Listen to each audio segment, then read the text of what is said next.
Hello, and welcome to Cocktails and Conversation. We are back. It has been far too long since we've all been together, talking a little racing, having a few cocktails. Brittany Ayrton joined by the one and only mixologist Mark Tebrity, and once again, where in the world is Nick Luck? I was just joking, but I think we're going to invite him on as a guest, kind of pump up his ego a little bit and see if we can get him back. He will be a guest now, no longer the co-host, because it's been so long. I'm going to ask him, was it something I said? Hopefully we'll get him back shortly. I don't know if it's going to be in the middle of this episode or next week, but we need our third amigo. Yeah, this is too long. We do. As much as I'd like to think people enjoy you and I, everyone loves Nick Luck. We love Nick Luck. And so just an update on him. He is traveling to Woodbine, just landed, going through immigration, etc., because there are 2 NBC shows actually happening from Woodbine Racecourse this weekend. There's 3 Win and You're In races. So I'm so excited to have him back on those shows. They let him out of England. So eventually we'll get him on the show tonight, hopefully. If not, he will. That's where he is currently. But how are things in Brooklyn, Mark? I was going to say, the question is, are they going to let him back into England once they manage to get him out? That's I don't know. Great question. Everything is good. Yeah, it's definitely been strange not being here talking cocktails and conversation on Wednesdays, but I had a good productive couple weeks. Working at my new job. I've now gone up to full time. So I'm back fully behind the stick. I'm lifting up kegs again. So I'm trying to get a couple muscles back. But everything is great. After a year and a half. I'll tell you, this is kind of a geeky mixology thing to start the show with. But there's a particular ice company called Cold Draft. And what they do is they have like real quality like 1 inch by 1 inch cubes, and they're these beautiful machines, and you have them at craft cocktail bars. And I've never actually worked at a bar that had these ice cubes, really great quality cubes. And what I've learned is that you have to shake with twice as much force to actually break them down. And I didn't realize that when I first started working. I'm shaking like I usually do, but now I'm like shaking. So yeah, it's my new gym membership. There you go, a free gym membership. There aren't many of those out there. I saw I think it was on your Instagram. It was a really great shot of you behind the bar with some great lighting. Where was that at your current job, or were you doing something different? No, so that's actually a consultation and partnership I've been doing with Boqueria Restaurant, which is a Spanish tapas place that has 4 locations in New York, 2 in Washington, D.C., and 1 in Chicago. So I did 3 cocktails for them for the summer menu, and I'm back in action for fall. So that was an early morning photo shoot. So you know all about these. 7 o'clock in the morning. You know more than I do. 7 o'clock in the morning, making some cocktails. And so that was kind of some promotional stuff that we're getting going. So a lot of action here. And Breeders' Cup coming up around the corner. Like, it's crazy how fast it's approaching. Rumor has it that I'm going to see you in person. Is that true? I can confirm that officially. I will be there in San Diego. So I think we're going to have to do a real in-person Breeders' Cup Cocktails and Conversation, because last year was close. We had 2 out of the 3, but I was still the little screen in the background. So this year we're going to make it happen. Yep. 100%. It will be all of us together. That is the best news that I've heard all day. Well, let's say hello to everyone that's slowly trickling in. We've got Dorian, Katie, Joan, Kathy's here, Joe, Julie, Jeff Hall, hello. Wayne Harrison here as well from England, actually. Rosa's here, Corey. Big hello to everybody. Thank you for tuning in. I'm so excited for the show that we have today, despite the fact that we're missing our third amigo. Brendan Walsh is one of my favorite people in the industry. For those of you that don't know, he is a top class trainer. He obviously has Maxfield, who's a leading contender for the Breeders' Cup Classic, but I just can't wait to talk to him, one of the nicest guys around. And so we'll have him on in a little bit. But I think we might have our third amigo. Please tell me. Oh, naturally.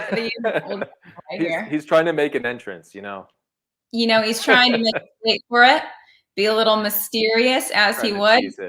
Yeah, that was quite the tease. It was just a little black box. Well, hopefully, as he makes his way en route to his hotel in Canada, we'll get a showing from Nick. But for those of you that missed, that was the showing. that was it. Okay, well, nice to see you being safe out there. Got his mask on wherever he is. Catching people up though. Last weekend we had some win in your ends from Kentucky Downs, which that was my first time at the track. A really, really unique course. Undulations. It goes up and down. And anyways, Gear Jockey secured himself a spot in the turf sprint. And we also had Imperador for Paulo Lobo secure a spot in the Longines turf race. So some exciting races from a track that I'd never been to. Yeah, awesome. And there's so much action coming up this weekend too at Churchill Downs. It's a lot of winning your end races, so it's going to be a lot of exciting stuff. There we go. So this does look like I'm a political prisoner. But good evening. Can you hear me? Yes, we can. How much is it going to take to get you out of there? Well, I mean, who's going to put up the bail money?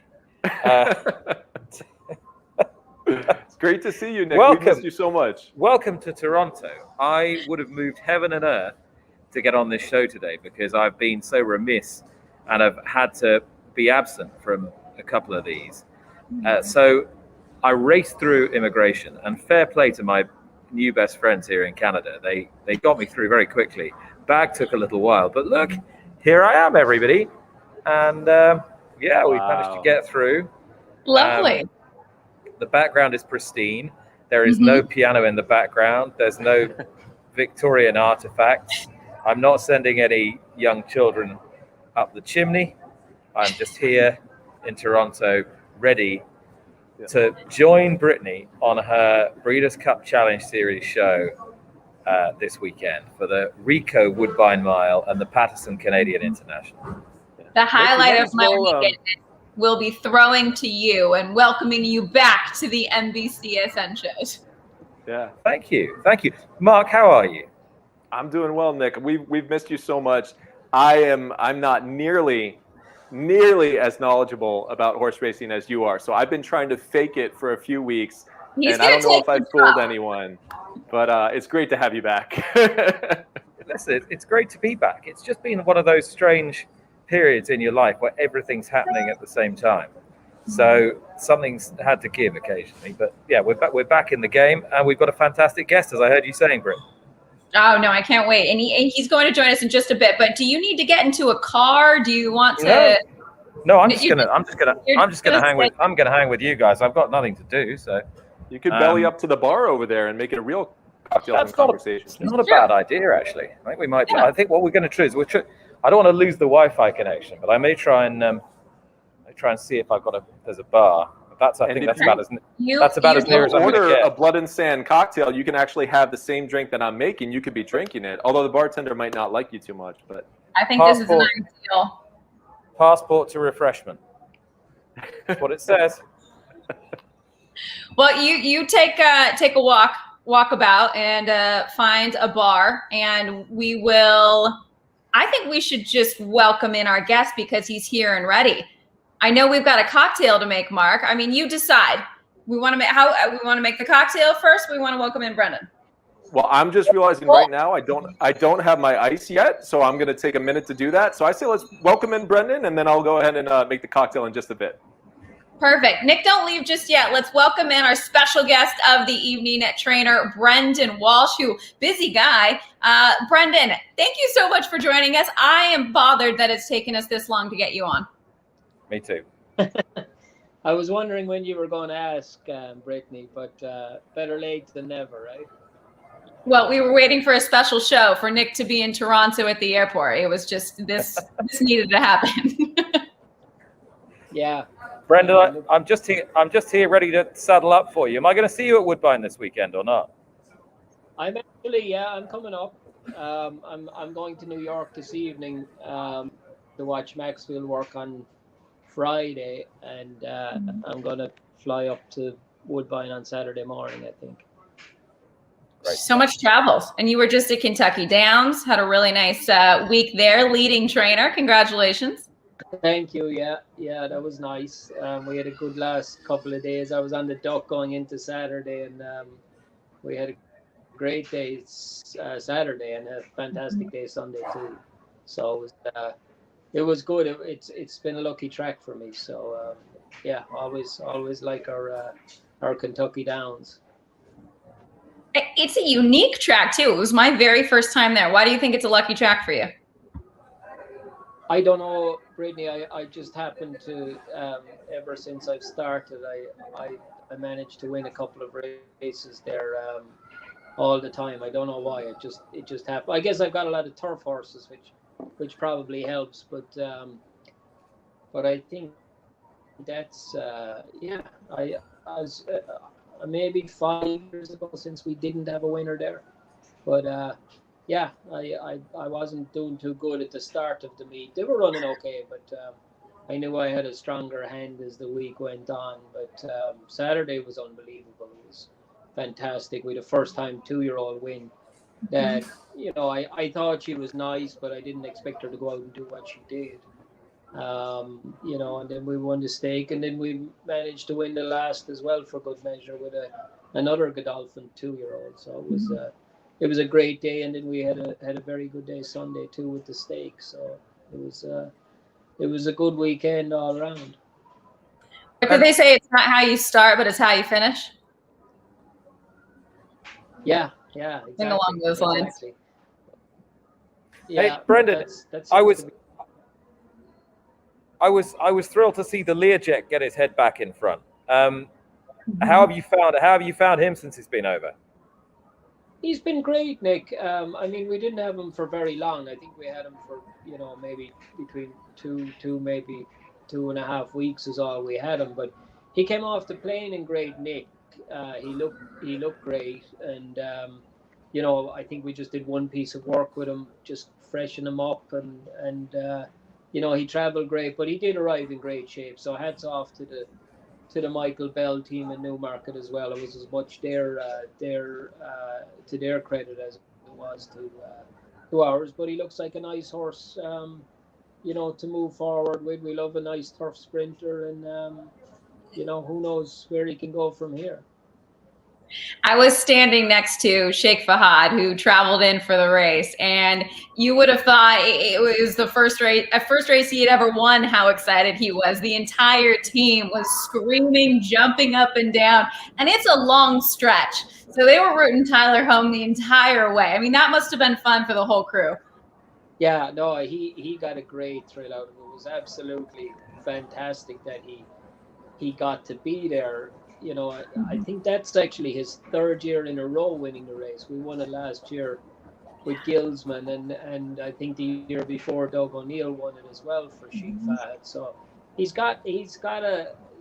won a few other races as well. So he has a thing for Kentucky Downs. And then Fergus told me a couple of weeks ago that they were going to hire a plane and fly down the morning of the race. So it was nice to have him there. Yeah, and I think he really, he said after he really enjoyed it, and it was right up there with some of his best days racing, that's what it's all about, right? These people they're in the game to have big days and enjoyable days like that. So it was great to have him there and have the whole team there, and for him to be part of it. Oh, absolutely. Brendan, I wanted to ask. I mean, we're going to talk about Maxfield in a minute. You said you were going to go and work him in New York at the weekend, but for those people who maybe don't follow the game week in, week out, just tell us where the Brendan Walsh journey began in earnest. Where was the first step along the road to where you are now? It's been a long road, Nick. We've I guess. I started when I was very young. I've always been. I've had a fixation with horses. I still to this day can't figure out where it came from, because I was raised on a farm, but we didn't have horses on the farm. But ever since I was a kid, I just loved horses, and I was just obsessed with them, and they were always going to be my life. So, I pursued it as I grew up, and I tried. Went the jockey route, didn't quite work out. went the stud farm route, not enough action. You know, it was always going to be in racing, and so you know we got back into racing and work riding, and you know then the you know the training always really appealed to me as well. And you know, as I got a little older, you know, I knew I had to do something that was going to, you know, you can't ride horses all your life, contrary to what a lot of people believe. You know, and I wanted to stay in it, and obviously training really appealed to me. So, you know, when I was in Godolphin, I was thinking strongly about it. I went back to Newmarket and went to work for Mark Wallace for 3 or 4 years, you know, just to get a real grounding in training. And, you know, I had spent some time in the States, and I always loved American racing. It had an attraction for me as well. And you know, I had an opportunity to come back. I came over on vacation one time when I was with Mark, and I met Eddie Keneally, and Eddie said to me, he said, you know, if you ever want to come back and go at the assistant thing, he said, I'd have the job for you, no problem, just call me. So I called Eddie, and I came back here, and I did 3-4 great years with Eddie, and then I took the jump and went out on my own. And I mean, I look back at it, and what I had starting, if somebody came and said it to me now, I'd be like, God help you, you know. And I look back at it, and if I had to do it again, I don't know that I would. But, you know, it's been fun all the way. The right horses came by at the right times. You know, and it's been fantastic. I mean, you know, I haven't really had time to look back and take it in yet, but you know, when I do, I mean, it's exceeded way above what I expected. But what was it when it wasn't straightforward? It's you know, it's never an overnight success, the training game. In those early years when you just taken out your license, when things weren't totally straightforward, what was it that kept you going? What drove you forward in the belief that, you know, one day you'd get a whole load of good horses and be training Grade 1 winners? An inbuilt craziness, I guess you call it, or you know, just a desire to succeed. You know, Yeah. I mean, we were, you know, always we were brought up at home. We were always brought up to work hard, and we, you know, and to succeed. And I think, you know, I wasn't going to stop until I was really like, you know, I mean, we had a lot of setbacks along the way, and you know, but never for a second.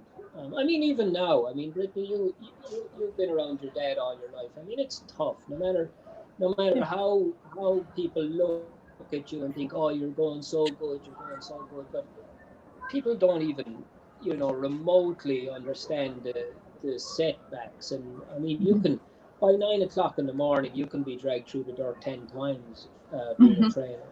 And next thing, you go out in the afternoon, and it's like playing golf. You go out and you hit a good shot. You go out in the afternoon, horse runs well. You go home that evening, gets you up again the next day. And of course, you know, the good horses keep you going, and they're what we really exist for. But yeah, I guess just a desire to succeed more than anything, and you know, thank God. I mean, people say to me, you know, you've done great and all this. I don't ever think I've done as well as I would like to do. You know, which I think is a good thing. You know, some people say to me sometimes, you know, you're never happy, you're never satisfied. But I think the day you're satisfied is maybe the day that it's time to stop and do something else. I think you have to have that hunger all the time in this game, because otherwise you wouldn't succeed. And there's been lots of guys who haven't succeeded, that have tried, and you know, hats off to them for trying, because it's tough, and for one reason or another they just didn't get the breaks, and it's not through their fault. It just didn't happen for them. But anybody who tries it deserves a clap on the back, because it's brutally tough. You were. Go on, Brett. Go ahead, Nick. No, I was just going to say, to what extent does that kind of insatiability, never being satisfied, to what extent does that impact on your ability to actually enjoy the moment itself when you do get a big winner, or not at all? We enjoy it. I mean, I absolutely I enjoy it. But it's the same, and I think it works both ways, Nick. I think when you've got bad days too, where it's not very enjoyable, a half a day or a day later, there's always something new happening the next day, and in a couple of hours there's something, there's no time to ponder on it, be it good or bad.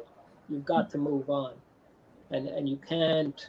That's why I always heard people say you've got to be very level as you go along, whether it be in victory or defeat. And I think it's a very true statement. I think the longer I'm in it, the more I've learned that if it's bad, you move on the next day, it'll get better. You go through terrible patches, with runners, we'll say, you just go through a streak where nothing goes right. The smallest things, just nothing goes right. And then when you're on a good roll, everything falls into place. You get drawn well in races, you get the breaks, you get the gaps in races. It's uncanny. That's an uncanny thing about it. Is when things are going right, they really go right, and when they go wrong, it doesn't matter. You get drawn to one hole with a first timer, 6 first timers in 2 weeks. Something else happens. I could write a book on it, but it is. I mean, that's the uncanny thing about it. But it's great, and like I say, if no matter how bad or good it is, there's always something around the corner.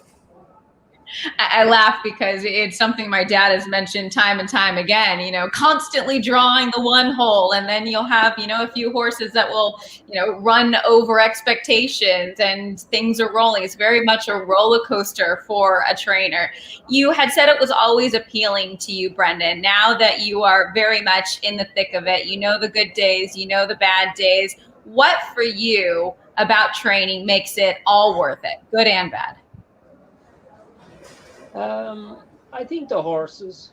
I love horses. That's the bottom line. That's why we're all in the sport. And I think that's the thing people forget. All the controversy and everything that goes on in the sport. Like at the end of the day, most of us have been in it all our lives since we were kids, and we went in it originally out of a love for horses. So that's really annoying when people criticize, the way the sport is run sometimes, or the way we treat horses. Like that could not be further from the truth. I'm happier in the barn in the evening after everybody's gone home, just walking around the barn and looking in at everybody and checking on everybody. That to me is paradise. That's what I love. So that more than anything, and to have a barn of very good horses. But to me, all the horses are the same. I like these hard trying, lesser horses as much as I like I won't say Maxfield, he's kind of special, but a lot of these other horses. But at the end of the day, that's what we're in it for, and that's what I like.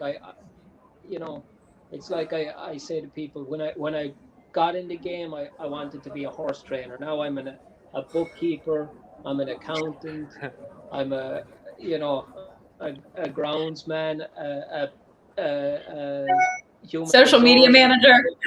Social media, there's so much more to it anymore. But at the end of the day, Brendan, it's the horses is what we're in it for, and I think that's the most satisfying thing of all, is seeing them do well. More than anything, that's what does it. If I was left with a half dozen horses in the morning, I'd be as happy as I would with 100 of them. You just love to be around them, and I think that's it at the end of the day. Brendan, I think I read a quote from you, and I think it was about Maxfield, saying horses like that breathe different air. And I thought that was such a powerful statement. Now, as a trainer, in your experience, maybe at the end of the night, when you're with those horses, is there something innately that you can kind of tell about the animal, about the horse, that maybe there's something special in their future?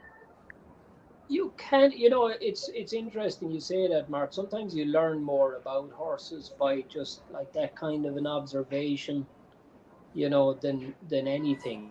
You know, you see an awful lot of stuff happen. You know, it's not just the training out on the track. It's not just the performance on the racetrack. A lot of it is just hanging around them and watching, you know, how they're doing, how they're reacting, who's eating, who's resting, who's not resting, who's stressed out, you know, and you know that's the thing. You do um, learn an awful lot about horses, but I do, you know, with him, like from the day he walked into the barn, he's been a special horse. He's just got like a different temperament. I've seen, you know, I worked for Godolphin for a long time, and we had some very good horses, and they're a different type of personality. It's, you know, they just like there isn't much. There isn't many holes to pick in them. It's unbelievable, and he's been like that since he came in as a baby. Nothing scares him, nothing stresses him out. You know, it's unreal. Like he does everything except talk. You know, and I've seen some of these other very good horses as well. I remember Dubai Millennium. Like I remember Dubai Millennium when he was there in Alquaz, and Sheikh Mohammed would come in the afternoon, and we'd be walking horses around the ring. And when he'd see Sheikh Mohammed, he would stop, and he almost to say hello to him. And Sheikh Mohammed obviously loved him, but he recognized them, and he'd stop, and they had this kind of a thing. It was unexplainable, you know, because Sheikh Mohammed wasn't in the place all the time, but for some reason the horse knew this is the boss. And you know, it's funny, like these very good horses, they're like that. It's uncanny. You mentioned Godolphin. You've been working with them for a long time. We've had other trainers on here that have worked for, still do work with Godolphin and Sheikh Mohammed. What has that relationship been like for you? It's been great, Brittany. You know, I mean, when you're a kid, it's like, you know, I'm a big Arsenal fan. Not that they're doing terrible right now, Nick. But like it'd be like being a kid and loving football and getting to play for Arsenal. You know, that's or being an American footballer and getting to play for your favorite team eventually. That's what it's like. You know, growing up, they were always the top dog in Europe and here and Dubai. I mean, you know, I was lucky enough to be around it while it was growing. You know, so they've always been very, very good to me. You know, they gave me a lot of opportunity. Even when I was, I worked on where we broke a lot of their yearlings when they were young and they go off. So like that was nowhere near what we're doing now. Not in my wildest dreams would I have thought about that I would eventually do what we're doing now for them. You know, and you know, I went to Dubai when Dubai was at its infant stage.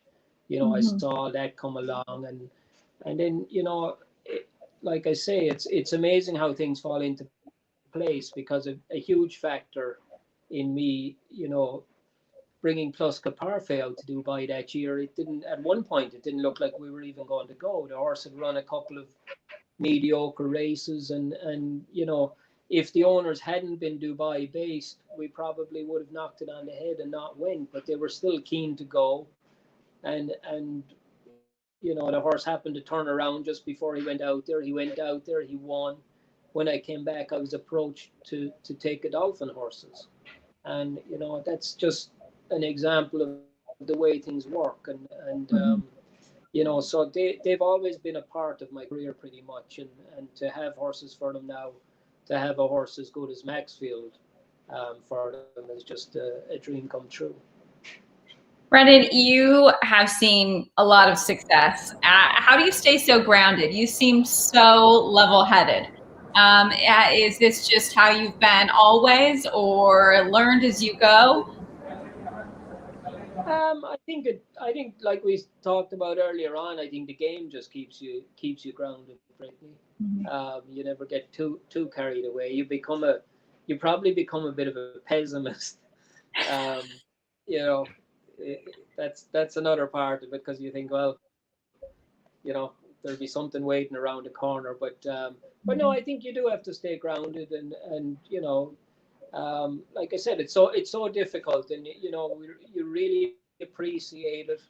And I think it's nice, because I think if you work hard enough at it, eventually you do get rewarded, and you just appreciate, and all the people around you as well, and the people that helped you get there. It's as big a thing for them as it is for me or for anybody. So, it's just nice to be part of it. And I mean, you can say what you want, but like, my team is as big a part of it as I am. They don't get the direct credit that they should get. My assistants, my grooms, my riders, my hot walkers. I mean, they play a huge part in it as well.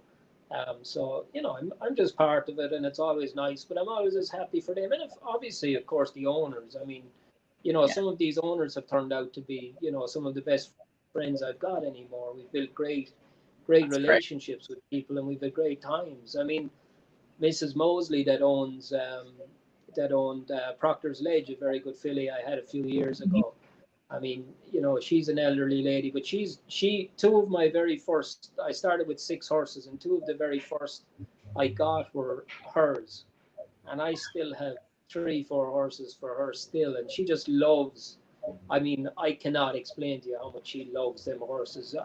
I don't know that if I ever ran them, that she'd even care. We went up to Saratoga this year, and she'd come by the barn every morning, and she'd spend lots of time there, and she just loves, like, loving on them horses, and she just, they're her breed, and she's been very successful, but she's been a huge supporter to me, and it's just nice when people like that do well. The same with Godolphin, it's great. I mean, for a big outfit like Godolphin, them people still, you've still got a lot of people that put it all together, and they love it. Godolphin have been great this year. They brought a big team up to Saratoga when Max ran in the Whitney. Essential quality. Oops. Right. I'm not the one that needs muting here, Brittany. Might want to stop on them cocktails there. Yeah. It's just water. What can I say? Yeah, but well, you better get on the cocktails then. But no, like, there's a lot of people that. What I'm trying to say is a lot of people that go into this thing. Like I said, Godolphin, they brought up all their senior staff this summer to Saratoga for the Whitney, for the Travers, and then people they live for this. So it's great just for all that. It's great to have all these people involved, and it makes a lot of people happy. I wanted to ask Brendan what it was about the North American racing scene that so attracted you, because you've got the talent. You could have excelled anywhere. Newmarket, the Curragh. What was it about the whole energy of American racing that attracted you? I guess, Nick, we used to watch the Breeders' Cup and that when we were younger, and I don't know. I guess all I love sports, and I love big, I love big occasions like World Cups and FA Cup finals, and so I guess a lot of it was like everything that went on around it. The Americans always built it up so much, and that might have been the initial thing, that just the whole appeal of doing well over here. And of course, it is the land of opportunity. You can say, like, I could have done well in Ireland or England or wherever, but there was great opportunity for somebody like me that didn't have a huge financial backing. I think that's very hard for people in Europe. I think it's tough for people to start off in like that. if you don't have a big backer. Whereas here, or I'd say Australia is probably similar. You have your 6 horses, you have a bridle and a saddle, and you get stalls at the track, and away you go. So the original, when you're trying to get started out initially, it's a lot easier, I think, for somebody, like me who didn't have a big backer. But then, of course, it's got all, like we said earlier, it's got all fall into place as well. And thankfully it did. But yeah, the American thing, yeah, I guess that was it. But I always loved international racing, and I was lucky enough when I was in Godolphin. We traveled to Hong Kong, we traveled to Singapore, we went all over Europe, and I just like different stuff and traveling and everything. And of course, it's been fantastic now to go back to Dubai. These places, I like to see places and see what they do in these places, and I guess that was a lot of the appeal for the States to me too, just to see the way it was done and everything. I'm curious, Brendan, having watched the Breeders' Cup, when you actually experienced it, how did it compare to what you had thought it would be? Oh, it was fantastic. I remember having my first runner was in Santa Anita in the marathon. I actually think, Nick, you might have interviewed me that day with a horse called World. God, I'm starting to get old now. I've got a mental block. I don't remember what I had for breakfast, so it's fine. Worldly. Worldly, that was it. How could I forget? He was an AP India horse, lovely horse, and he ran the marathon. And I remember my dad flew over, my brother flew over. We had the greatest time, and the horse actually ran really well. He was third. David Flores rode him, and it was it was unbelievable just to be part of it. At Santa Anita as well, of course, which is one of the most beautiful tracks in the country. And, I had spent some time in Santa Anita before, but I didn't know what was ahead. But, ever since, I mean, it's a huge goal. Of course, the Derby now is a big goal too. If you had asked me, Nick, when I came to this country first, what race would you most like to win? I would have said a Breeders' Cup race. Now, when you're around Kentucky, and I think especially living in Louisville, and having tasted that as well, or having had a runner in it and the atmosphere, and I think no matter where you go anywhere in the world, there is no atmosphere like there is in Louisville and Churchill on Derby Day, and that would be the pinnacle of any trainer's career. I think would be to win that. I remember Ryan Moore telling me before that he he's ridden everywhere. Or you ask Frankie Dettori,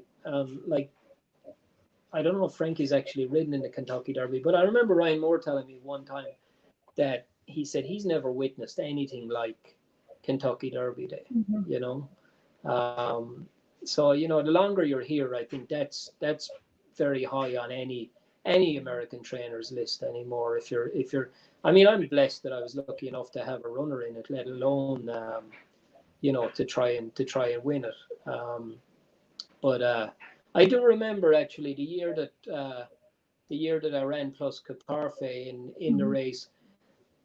I remember in Dubai when I thought he's going to finish in the first 3, and I remember a feeling coming over me, and then I thought he's going to win, and I remember I was just ecstatic. I couldn't believe it, and he made a run in the Derby. If you ever get a chance, go back and watch it. Like about the 2.5, he went up the inside and he started to make up ground, and for about 2 seconds, I could feel my legs starting to go weak, and then he started to run out of horse, and okay. But I remember thinking, no, not again. This is not going to happen to me again. But those 2 seconds, you'll remember that feeling, yeah. I'm sure forever. It was unreal, Brittany. I thought for it might not have even been 2 seconds, but I thought, no, this is not going to happen again. This is not going to happen again. And then he kind of ran out of horse, and that was it. But he did make a run at one stage, and I thought, whoa, here we go. But yeah, I won't forget it. But I'd like to have that feeling for a a good 25 or 20 seconds, 24 or 25 seconds from the quarter pole to the wire would be nice sometime. But And then from there on after. Exactly. Like, I can't imagine how somebody that would win it would feel. Do you ever look at Maxfield and think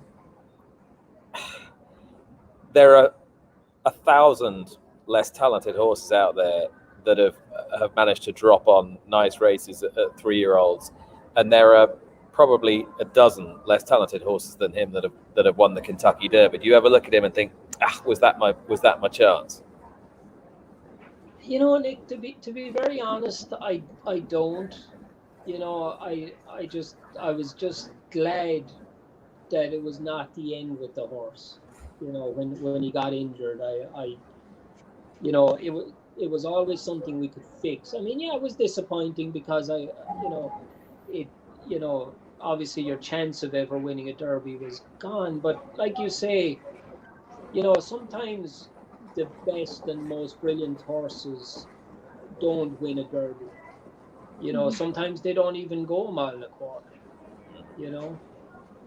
With him, yeah, I mean, you can think, but I'm never going to look back and think, oh yeah, I would have won it with Maxfield. There's so much goes into it, and the year that was in it, who's to say, if he had stayed sound, maybe he wouldn't have got the right trip, maybe this, maybe that. There's so much goes into it, but with him, yeah, I mean, you think, yeah, he was probably talented enough horse to do it, but the only thing I was always thankful with him when he had his setbacks was they were always something we could fix, and there was always down the road with him.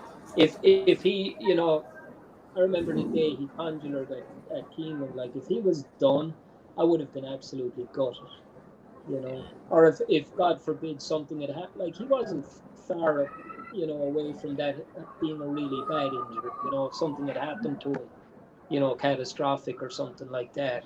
They're the ones that really get you, know. So, there was always a future with Max, and that's why I've always been thankful for that, and I've never tended to look on what we've missed out on rather than what we can still achieve. He has had that. I was just gonna, and you're relate. This is involving you, Nick, because I remember back at Keeneland, because this horse has had the talent and the look since he was 2. The Breeders' Futurity. Nick, you said, I remember after that race and leading into the Breeders' Cup, I think that was one of your most impressive 2-year-old wins that you had seen.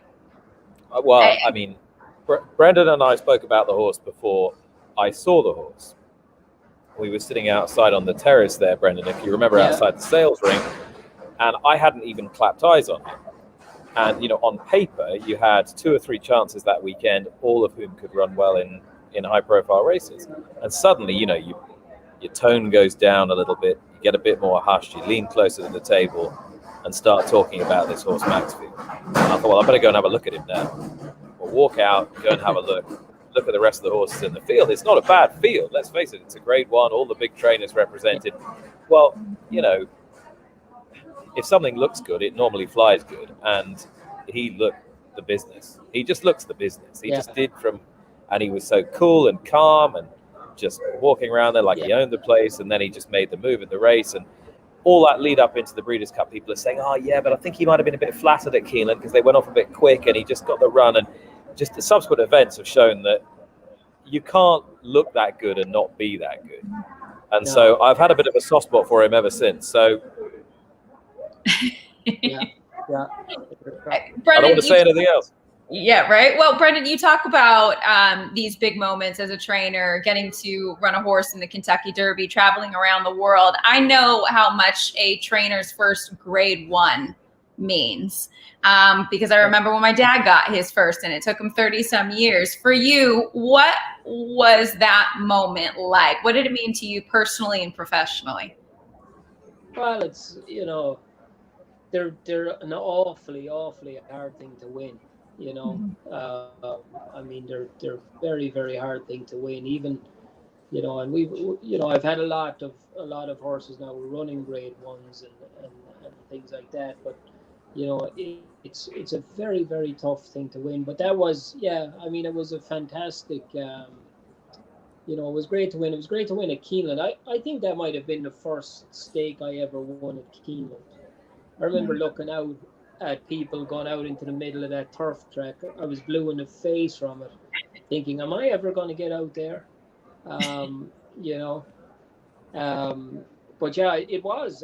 I'm pretty sure it was my first graded stake at Keeneland. And, obviously Keeneland's like one of my home tracks, so it was extra special. Of course, all the Godolphin team were there because they're close by. Keeneland's huge, of course, to anybody, let alone people that are based in Kentucky, to have a big winner at Keeneland. But to win a Grade 1 it's the pinnacle of everybody's career. A lot of trainers have been very lucky that they've won multiple Grade 1s, but I don't know, like, it'll never be taken for granted in my book anyway. Like, I've great friends, trainers and jockeys, and they always say, you never, because they're very hard to win, and you never know when the next one's going to come, or when you're going to get one remotely good enough to win one.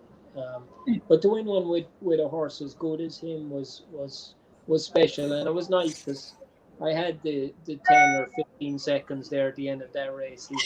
He was sailing up the home straight, and he didn't look like he. I was looking back to see was there anybody coming, and nobody was coming to get him. So it was very, very enjoyable. It was just great for the whole team, great for all my team, and it was just.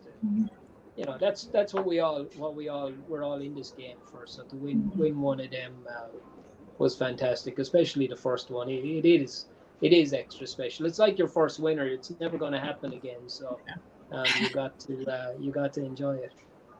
Those 15, 20 seconds that I'm sure have lasted until today and well beyond with that special horse. I got to ask, I mean, what do you use to shampoo him? Because I swear he is the best looking horse I've ever seen. Got to use it on my hair. Yeah. I know. He always he's immaculate. But that's him, Brittany. He lets himself look that good because he eats a crazy amount of feed, but he rests all the time. He's always in a good mood. He's always happy. He gives himself every chance to look as good as he does. But that's what I mean when, like Mark said earlier on about him breathing different air. He's just different. Nothing upsets him. Everything, he just cruises through it. I've never seen a horse I honestly, even when he got injured, he just stood there and put his leg out and what he does in the morning. It's the funniest thing ever. He comes out, because a buddy of mine said it to me recently. When he comes out in the morning, and you pull his legs out, and now he'll stop and he'll put his left leg out first, and you'll pull it out and you put it down, and then he'll literally put his right leg into your hand so you can pull that out for him as well. Wow. Like he's just a different character completely. It's amazing. Like that's like no other horse does that. But he does. Is he one of the most intelligent horses you've ever trained? For sure, yeah. He's super intelligent. He's always got a great look in his eye, and he knows. He's very, very, very smart. Always has been, though, even as a 2-year-old. Like I said, nothing. Like something will make noise, and they all start running every way, and he'll stand there, and the horse will be loose on the track, and he'll just watch them gallop by. He won't even jump. It's funny. He's a great character. He's just the boys they had him in the stallion barn in Godolphin when he was injured. They brought him up there for they had the aqua trade up there, and they were using it on him, so he was up there with all the stallions, and they just loved him. They adored him. They said he was just the coolest horse ever, and they're around all them cool horses all the time. It's he's just a different animal altogether. Before he came into the barn, did they say you're getting a good one here? Was he scored already as being smart? Yeah, he was highly rated, Nick, but you know, he when he came in, he was a big frame of a horse. He wasn't like, the first few months he wasn't like a drop dead. He was a big frame of a horse, pretty looking horse, but he had a long way to go.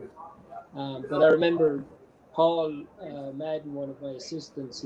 I was still galloping at the time, and we were there about 2 weeks, and he said to me, he said, "You've got to sit on this horse, this Street Sense horse." He said, "This horse is a machine."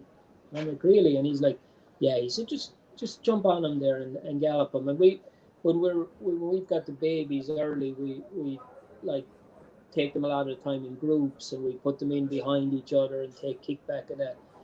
And I rode him in behind two colts, and I was gone about a quarter of a mile, and I had to pull him out and go by them, not because he was pulling too hard or anything, but he had this stride on him, and I was going to run over the top of him, and I remember pulling him up and thinking, "Wow, you're not wrong, Paul. He is nice." And then we started working him, and his work was just unbelievable. Not, he wasn't a terribly fast horse, but he just got over the ground so good.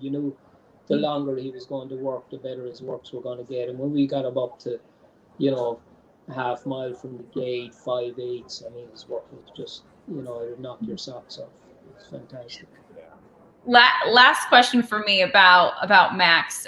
He deserves all the attention on this show, but I'm a massive Extravagant Kid fan, so I want to talk about him in just a bit. But in terms of Maxfield and the Breeders' Cup Classic at Del Mar, I know you have one more prep to go in the Woodward and then off to Del Mar in the Classic. Just what are your thoughts this year for him, the big race, 1.25 miles? Is it his time to really shine on the biggest stage?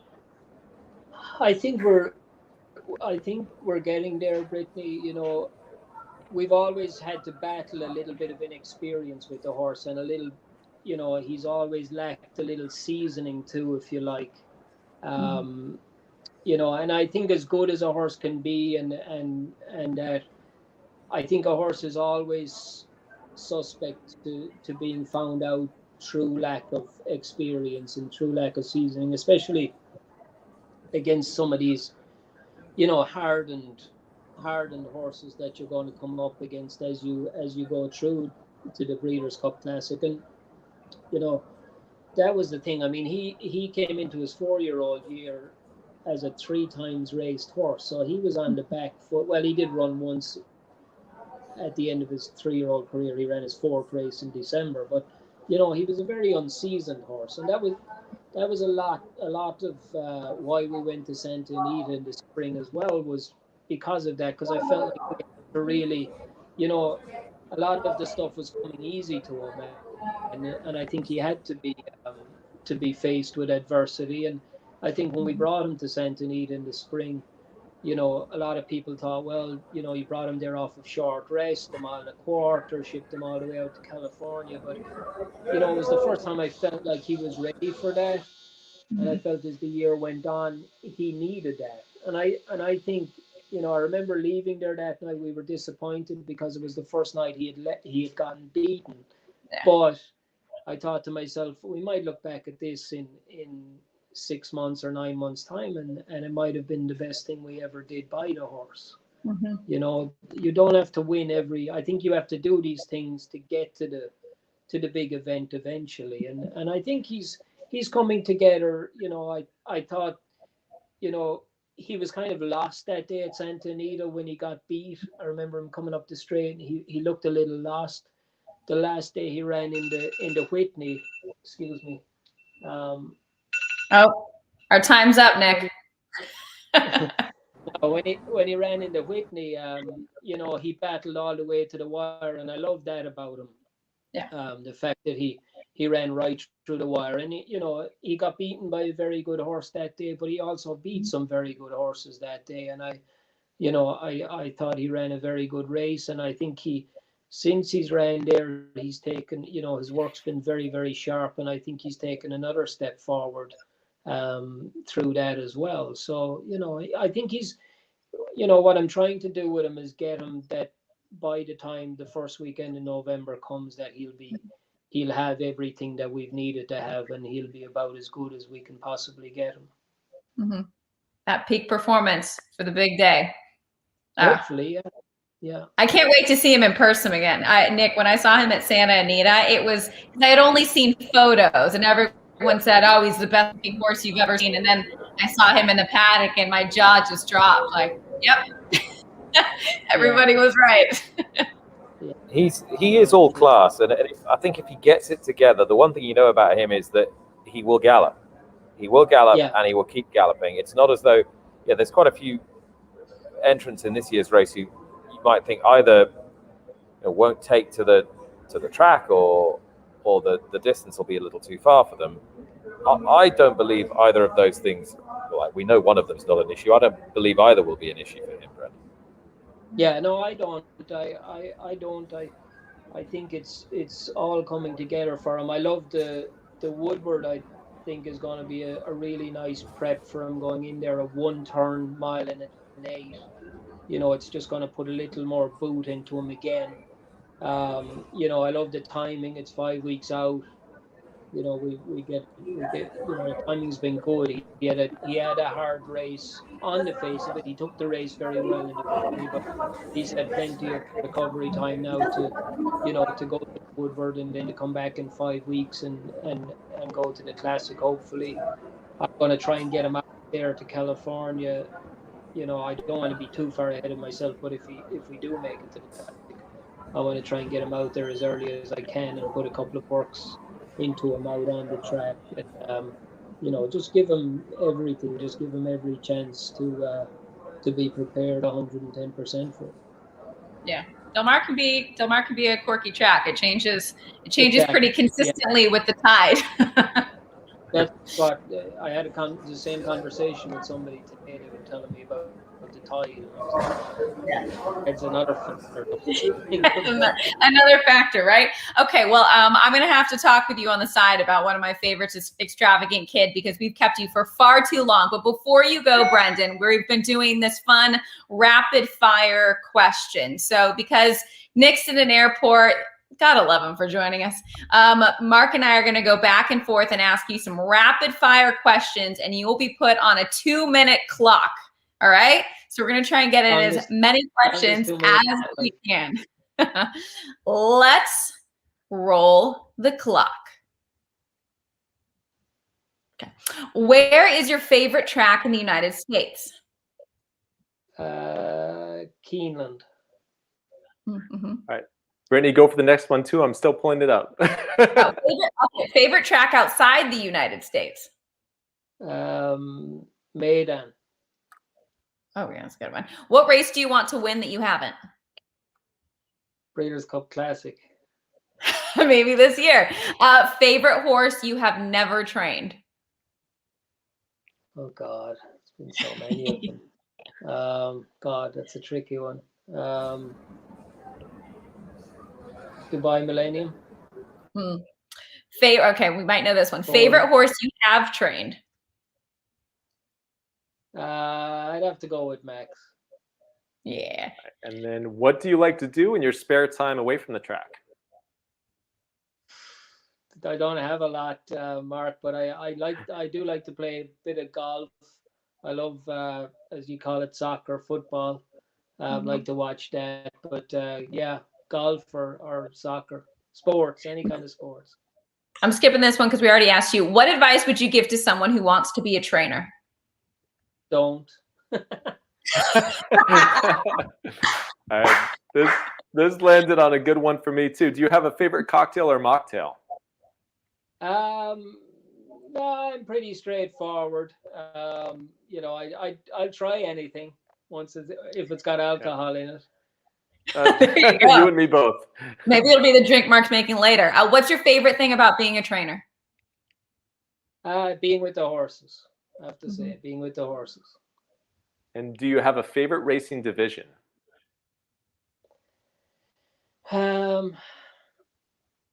God, I'd love to have a very good 2-year-old, like a juvenile, Breeders' Cup juvenile winner. I'd love to. I think that's a very interesting division for sure. Yeah, well, a lot of people thought that Maxfield would have won that. Was it 2019 Breeders' Cup juvenile when he scratched? Yeah, I gotta say, for my father's sake, thank you, because he won that year, and I don't know if Max was in there. Hey, who knows? Who knows? You know, like we were saying earlier, Brittany, there's a lot goes into it, and you know, if he had shown up on the day, who knows? You know, who knows? We have one question that we ask all of our guests: if you could have dinner with anyone in the world, alive or past, who would it be?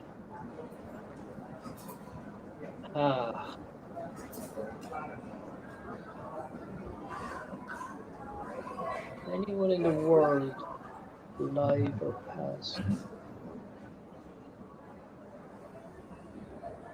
I'm trying to come up with something different. I love we get very thoughtful responses on this question. Yeah. Sorry? We've gotten very thoughtful. People really take the time to think about this question and answer it. It's great. Yeah, I'm trying to think. Who would I most like to meet?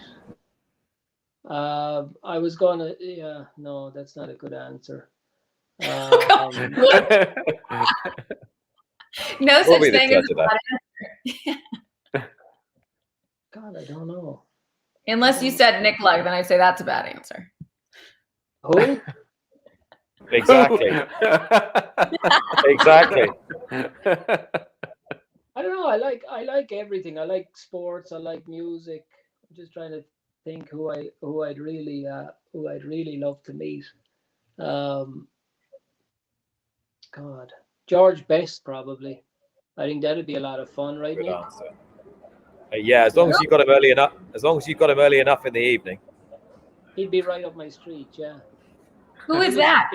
He was a fantastic soccer player, Brittany, but he was, you know, quite the character as well, right, Nick? Is how you describe. Yeah, I mean, how he played at the top level for so long, goodness only knows, because he was a renowned party goer, hellraiser. He absolutely. I mean, just sublime talent. You know, the ultimate flawed sporting genius, I suppose. Had a very colorful life. Yeah, I'm sure. He actually used to drink in the pub. When I first started at college, and the hall I was living in, Right. the girl who was in the room next door to me, she used to do bar work at the pub 300 yards down the road, and he was still a regular in there then, and she could tell some quite stories, but none of them are suitable for a family show. So yeah. Is this a family show? I like, well, yeah. Hey, you know, if you've got underage drinkers in the family, it's a family show. Yeah, exactly. Brendan, thank you so much. I mean, for sharing your time, the stories. We kept you a lot longer than you probably anticipated. We know you're a busy guy. Thank you. Good luck. I know you've got a runner at Woodbine, so you'll be seeing Nick soon. I'm bummed to miss you. That's the intention. Yeah, New York now this evening, so I gotta run to the airport here and get on a plane. So we'll. Oh my goodness! Did you miss your flight because of us? Oh gosh. I'd love to tell you the weather in Toronto was beautiful, but unfortunately I haven't got out of this corridor yet, so I wouldn't know. Yeah, I can imagine. But yeah, no, thanks for having me on, guys. It was a pleasure, and we'll see you all very soon. Sounds great. See you on Good Saturday. luck. And then thank you so much. Take care. Good night. Wow. Too much fun. Nick, I can't believe you're still in the airport. My commitment to this show. By the way, I've had a few messages people urging me to leave my mask on. I mean, literally, there is no one anywhere near me. I have been double jabbed, but it's just if anyone comes by, I will do that to protect them rather than protect myself. Yeah, my commitment to this show. Not only did I manage to wrangle the great Brendan Walsh via Facebook Messenger, but also because that's how I communicate. But also, here we are, the three of us together again. Yes. It's like Finally. I feel it's like slipping on a lovely old pair of slippers. Yeah. I was going to say, I think one benefit of you wearing the mask, Nick, is that I know Brittany and you oftentimes go in for questions at the same time, and now we can see when you want to ask one because you have to bring your mask down. So It was really helpful. silver lining. That's like, yeah. I mean, hosting coaching from Mark Tuberty. Thank you very much. Every day's a school day. He has I been didn't mean it like for that. you for the last 5 weeks. So, Mark. 5? I missed 2. I just meant, that way you don't double up. That's all I meant. But who needs a cocktail? we need a cocktail, Mark. Nick, You're going do you red. want to stick around for the cocktail, or should we let you go? Oh yeah. Go ahead. I'll stick around for the cocktail. I've got to say, my bottom is getting rather sore on these hard chairs. Yeah, they look really comfortable. Why don't you start moving into your car, and Mark will start making his delicious cocktail? Because I need to. I'm holding a laptop. I've got my bags here, and that's not going to be possible. I don't have enough hands, so I've got to get to the rental car desk, pick up the car, etc. So I'm right with you. All right, Mark, it's only 6 minutes past 6. If anyone knows where I can have a good night in Toronto, just all suggestions, please, gratefully received. Let's keep them Why PG. Why are you widening your eyes? Why are you Because widening your eyes? I can have a good time in Toronto. Anyway, so the blood and sand cocktail is, if you make it incorrectly, it can be almost as tragic as the movie that it's named after. So Blood and Sand was a 1922 silent film starring Rudolph Valentino, in which he plays a bullfighter that's on the fast track to fame and success, but then he unfortunately becomes entangled in this extramarital affair. And as you can imagine, things start to get very, very complicated in his life, so much so that he begins to lose focus when he's in the arena. And it has some pretty disastrous results towards the end of the movie. I'm not going to get graphic with it, but the title Blood and Sand is pretty apt. Now, that's the movie. The cocktail that got its name from that movie, the Blood and Sand, is a very unusual classic drink because it's one of the few classic cocktails that calls for Scotch as a base.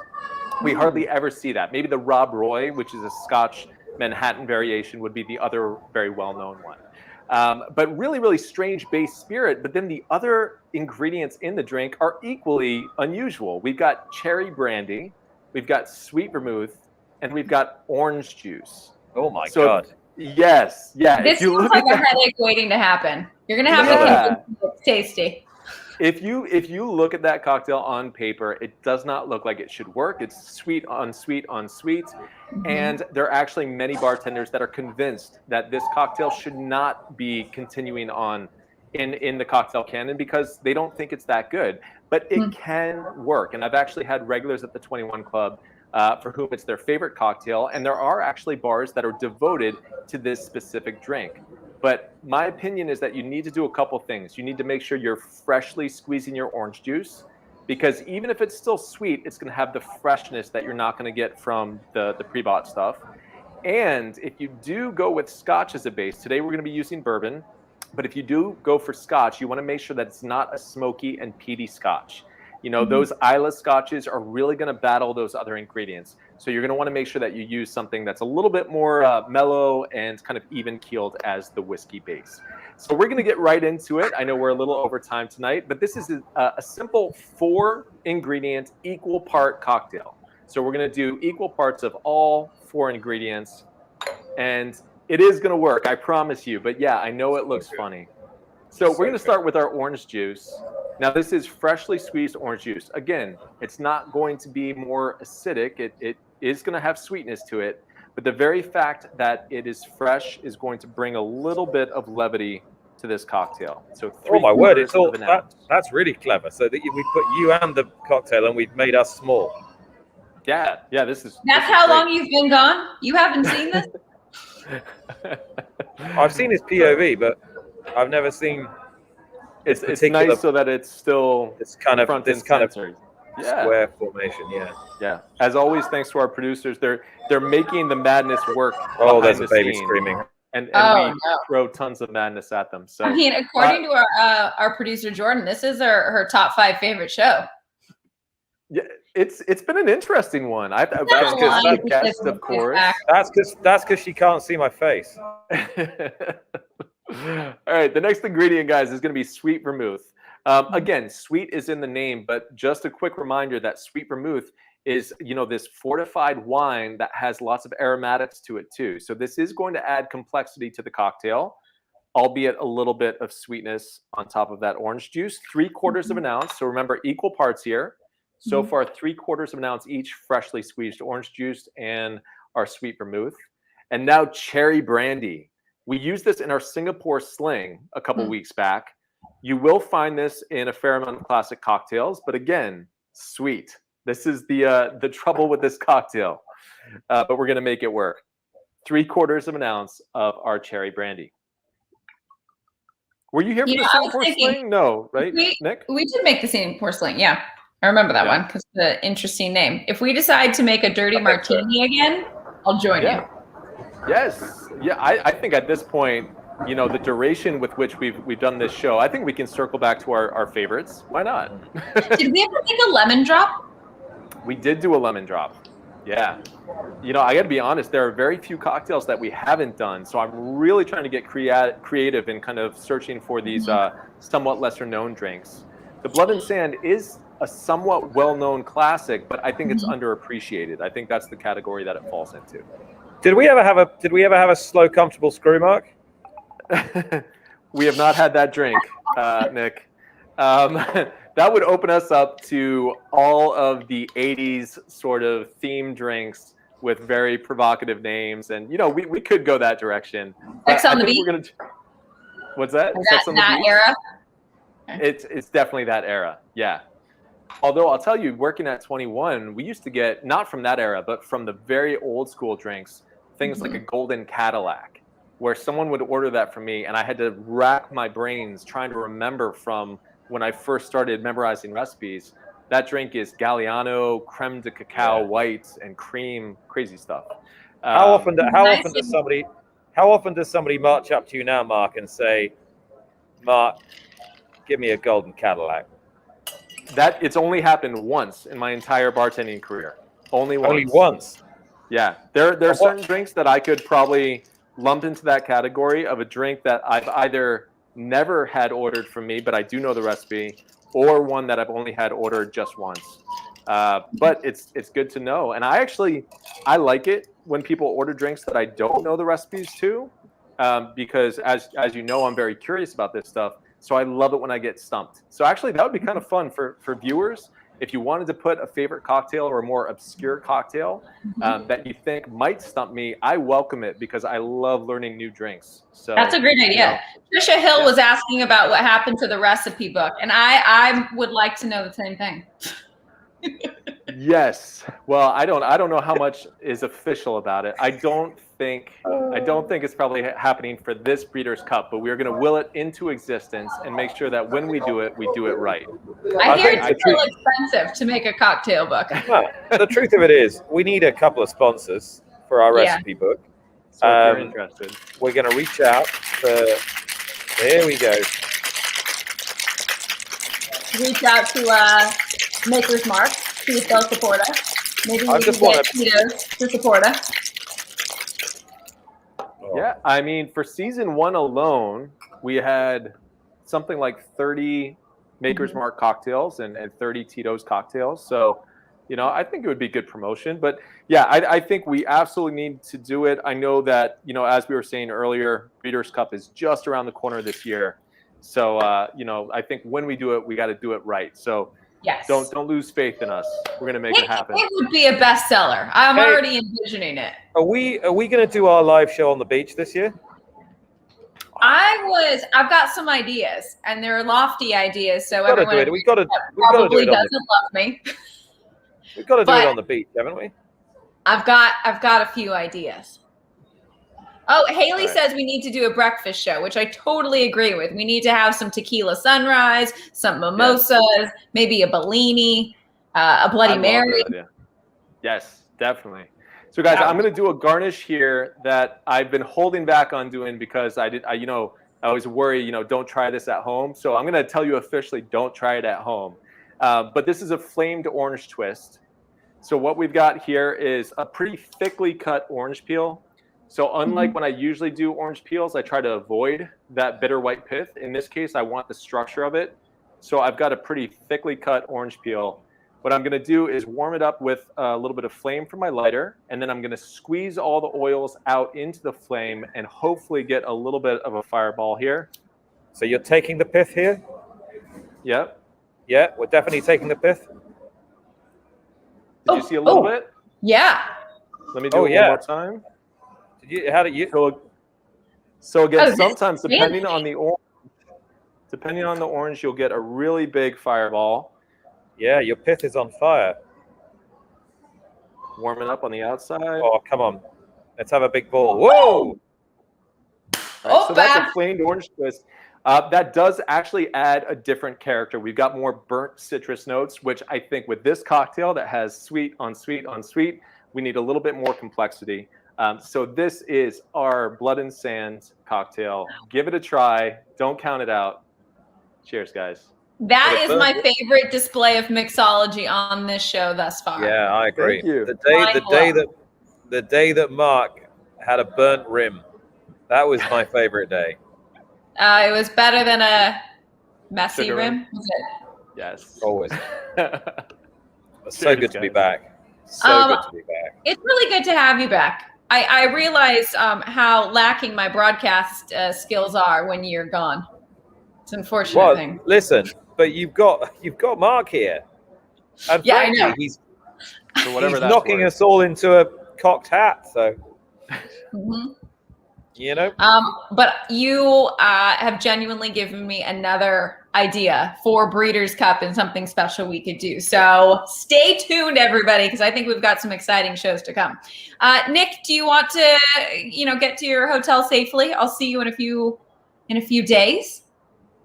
Yeah, you will. Well, you won't. You'll just see me over the airwaves, and then I'll see you at Keeneland for the Full Stars weekend, hopefully. And I'm thinking you and I we could do that show together. Why not? Yeah, why not? May as well. I don't see why not. And given the fact that our bosses are based in Lexington, Kentucky, I'd imagine that we'll probably have all the bells and the whistles. It'll probably be a full-scale production, a couple of cameras. Let's do it. This is Nick's request going out over the airwaves. Well, Nick, you got to take us out. Lead us out into our rollout. And so it's been a long time. And so on behalf of Brittany Earp, Mark Tubridy, and me, Nick Luck, we're saying so long for now. That was Cocktails and Conversation, episode 722. Coming up next, it's Big Bass Angling. We'll see you again next week. Bye-bye.